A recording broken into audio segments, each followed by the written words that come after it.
In this chapter to this point, we've been building towards talking about rational functions.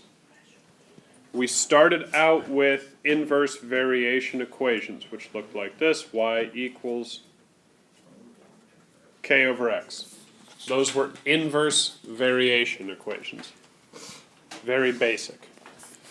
We then added one layer of complexity when we talked about the reciprocal function family. Y equals a over x minus h plus k. Basically taking inverse variation equations and doing some transformations with it. Now we're going to talk about rational functions in all of their glory, where we're going to have the function y equals, and if we use functional notation, we're going to say f, and f of x is going to be, it's going to be p of x over q of x, where p of x and q of x are both polynomials.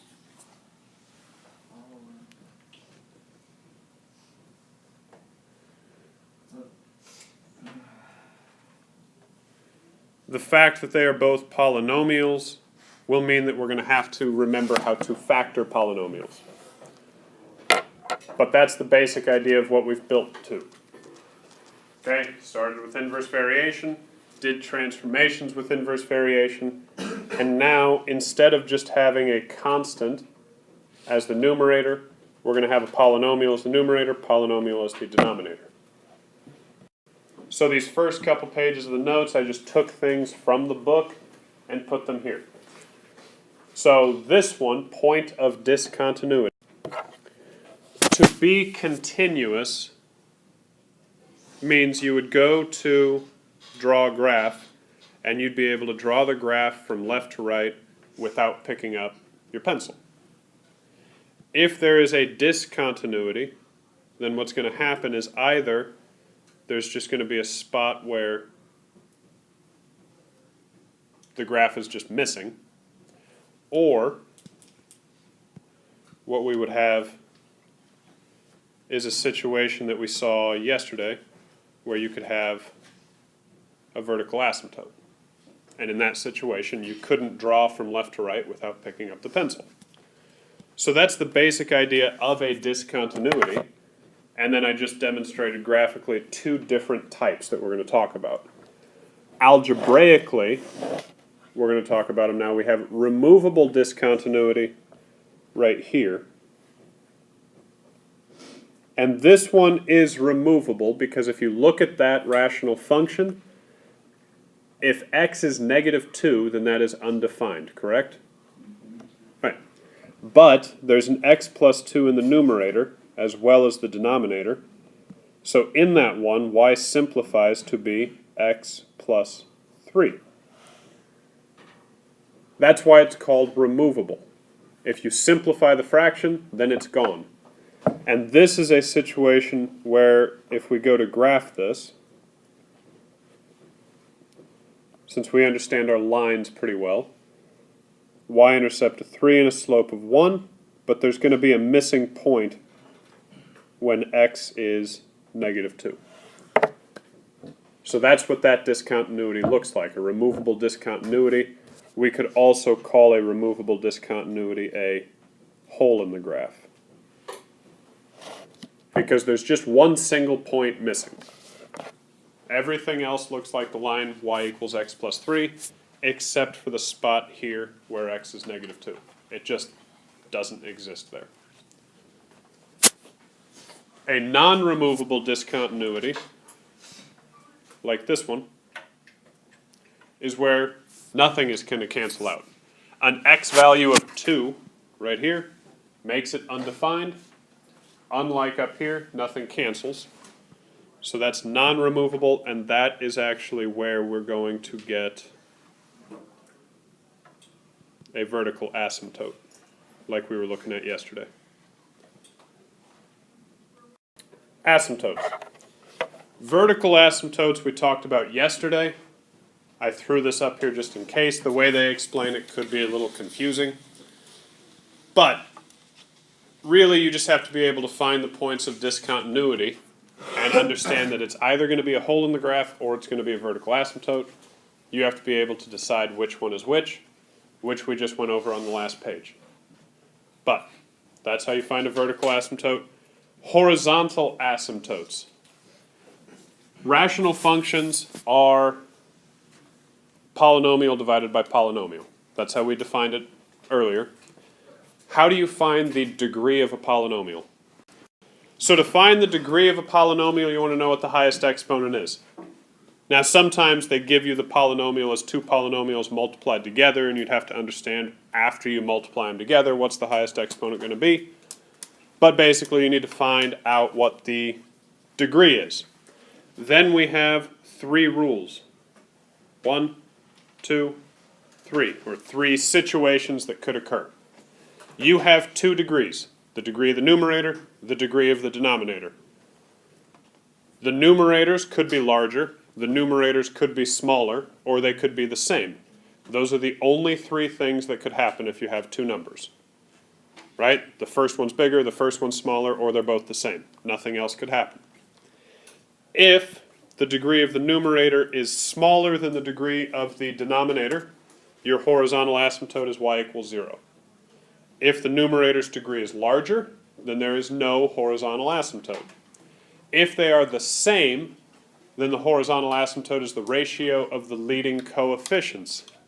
Here, what are the domain and points of discontinuity for this equation? Are the points of discontinuity removable or non-removable? What are the x and the y intercepts? So let's start with domain. With a rational function, just like we were doing yesterday, to find the domain, just take the denominator, which in this case is x plus 2, and say that denominator cannot be 0. If x plus 2 cannot be 0, then x cannot be negative 2. So that gives me my domain, so that part is taken care of. That's my domain. That's also my point of discontinuity. So that part's taken care of. So how do we determine if that point of discontinuity is removable or non-removable? We want to factor the numerator, which is x plus 2 times x plus 2 all over x plus 2. Does anything cancel there? Yeah, one of the x plus 2's here will cancel with this x plus 2, so it simplifies to be x plus 2. So is my point of discontinuity removable or non-removable? Mr. Paris? Since we had this cancellation here, we say that it is removable. Okay? If there is cancellation, if that is removed, then this point of discontinuity is removable. So then our graph is going to look like this. It's going to look like the graph of x plus 2.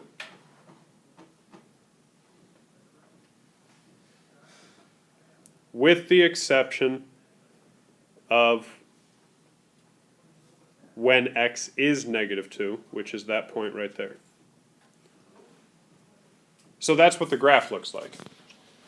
If you put this in for y1 in your calculator, and when you do that, you have to put the numerator in a set of parentheses and the denominator in a set of parentheses. But if you graph this in your calculator is going to give you this line. Actually, this point is going to be part of it. Your calculator doesn't really know how to graph holes in the graph. So it's just going to graph this line. You have to know enough to say that there should be a hole in the graph there. So now that we have that graph, what are the x and the y intercepts? If you look at the x-axis, where does it cross the x-axis? Never. That line would cross at negative 2, but x can't be negative 2 for us. It's impossible. So it doesn't cross the x-axis. It actually just kind of hops right over it. It skips it.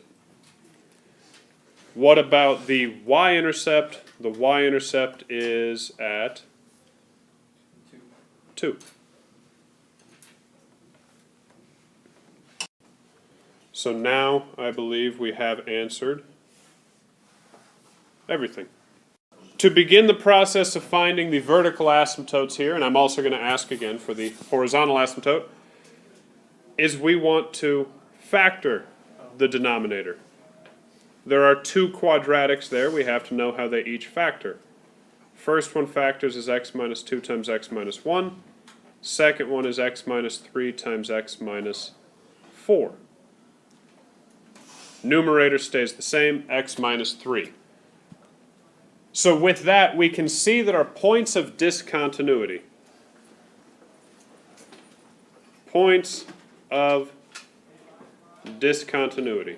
will be x equals 2, x equals 1, x equals 3, x equals 4.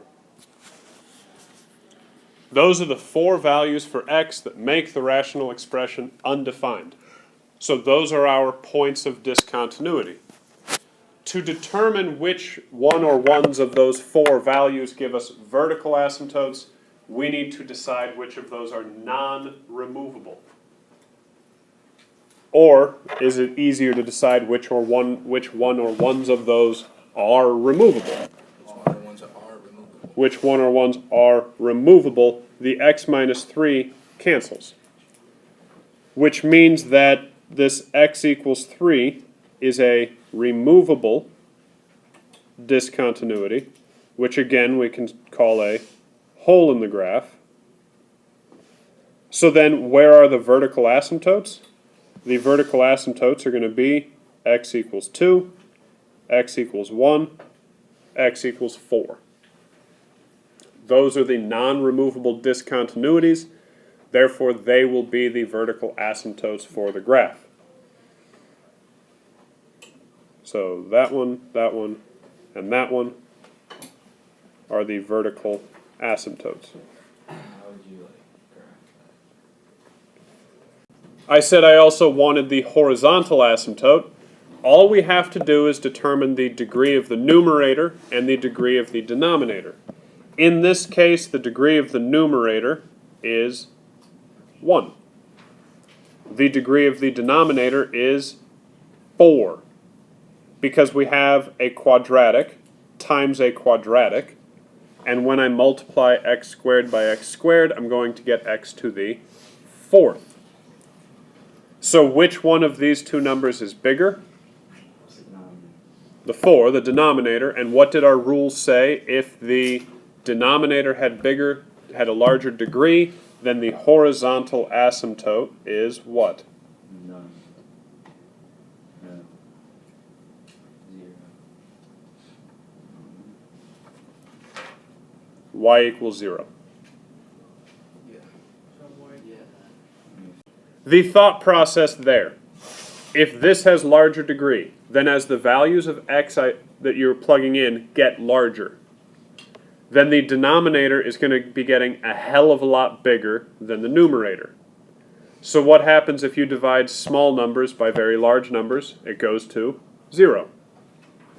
If they were flipped and the numerator had higher degree, then you're going to end up dividing huge numbers by small numbers, which is why there would be no horizontal asymptote. They would just be getting bigger and bigger and bigger and bigger and bigger without ending. The third situation is where they're the same, and that's where it would be the ratio of the leading coefficients. Here, what is the horizontal asymptote for this graph? There is none. No horizontal asymptote. The degree of the numerator is 2. The degree of the denominator is 1. 2 is larger than 1, and if the degree of the numerator is greater than the degree of the denominator, you have no horizontal asymptote. To make sure, all right, this will be a new example. Okay, so we're finished with that problem. New example. We'll call it example, no, that doesn't work for me.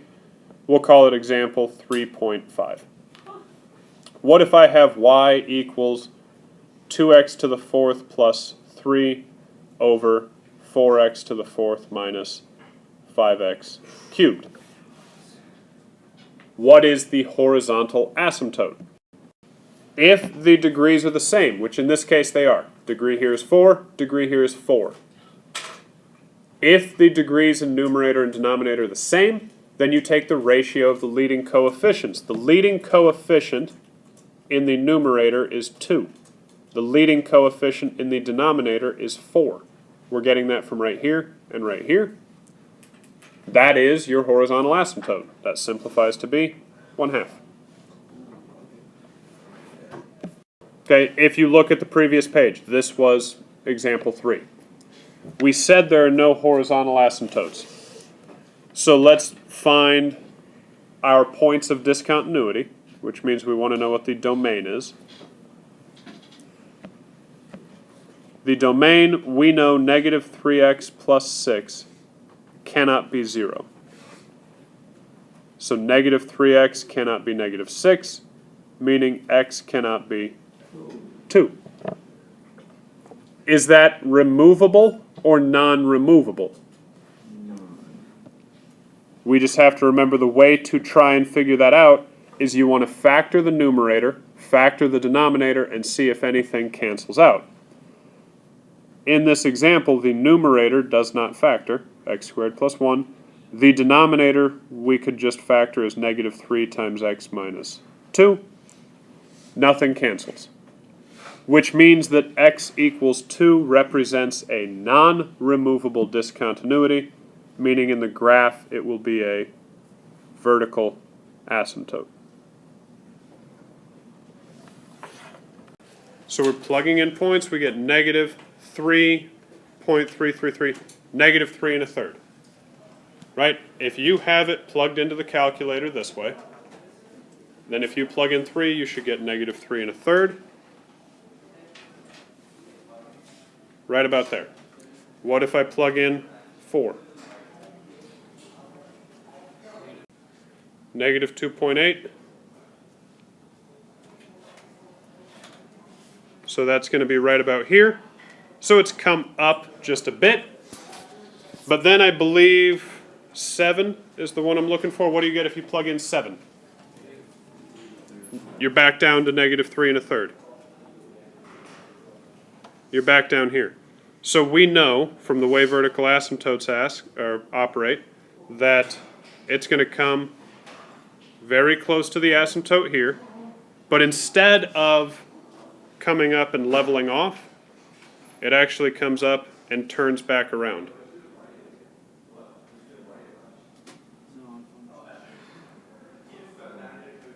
Okay? And that's what it's going to look like if there's no horizontal asymptote. Instead of coming up and leveling off, it'll usually come up and turn around.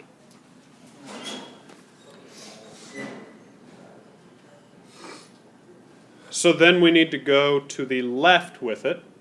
Let's plug in 1 and 0 and negative, what's that going to be? 3, I think. 1, 0, negative 3. Right about there.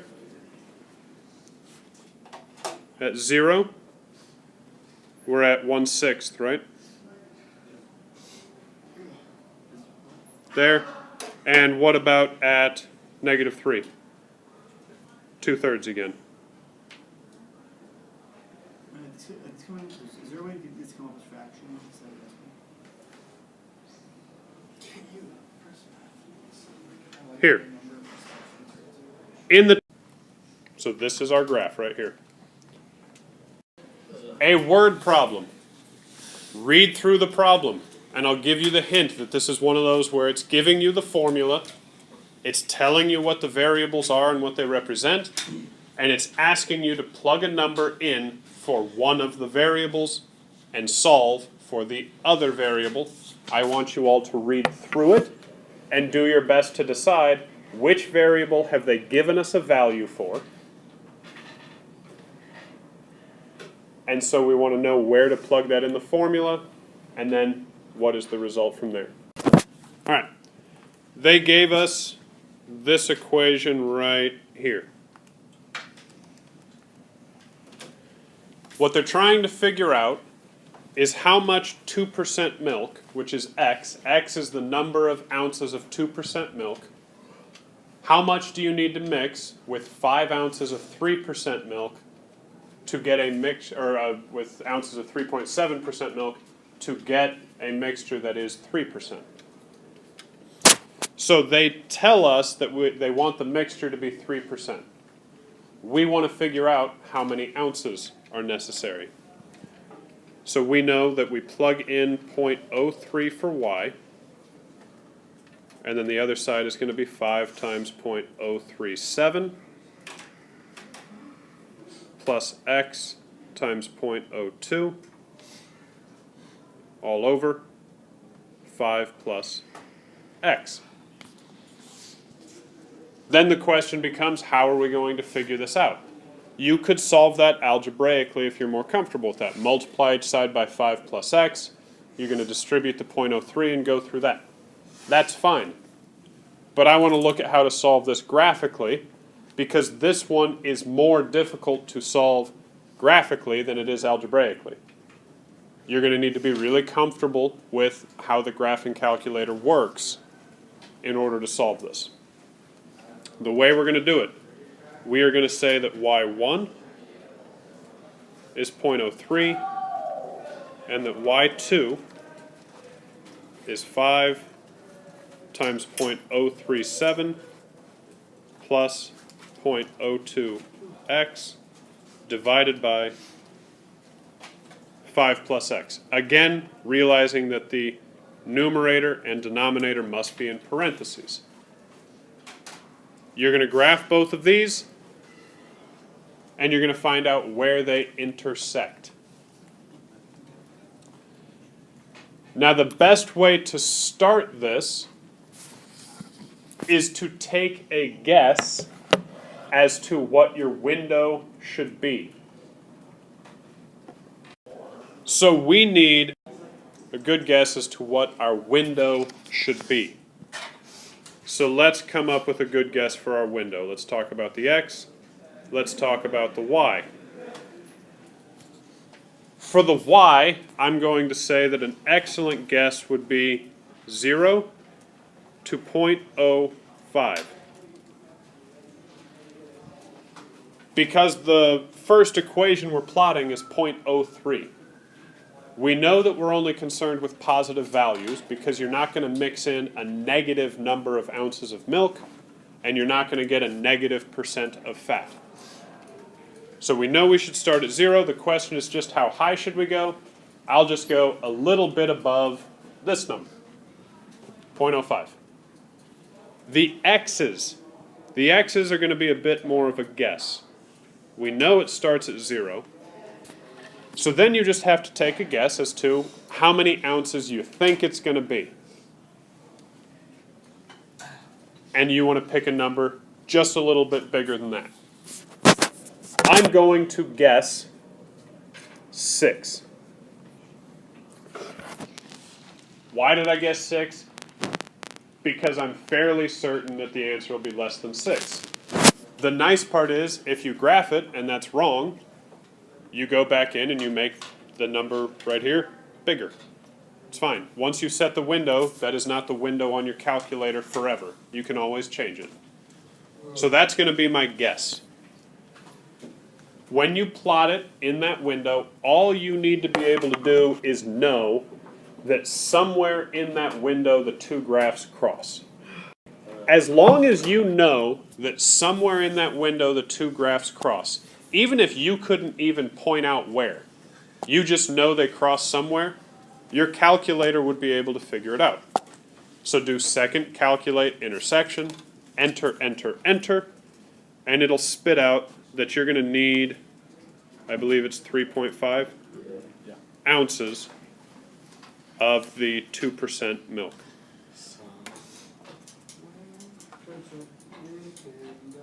Okay? If you had graphed this without taking a guess to the window first, what would have come out is something that looked a little bit like this. And that's really all you would have seen. And then most of you probably would have assumed that something terrible had occurred and changed everything you'd just done, even though that is what would show up. That's exactly what it looks like. You need to, what we did is we ended up zooming in on a box actually smaller than that. That's what this guess was.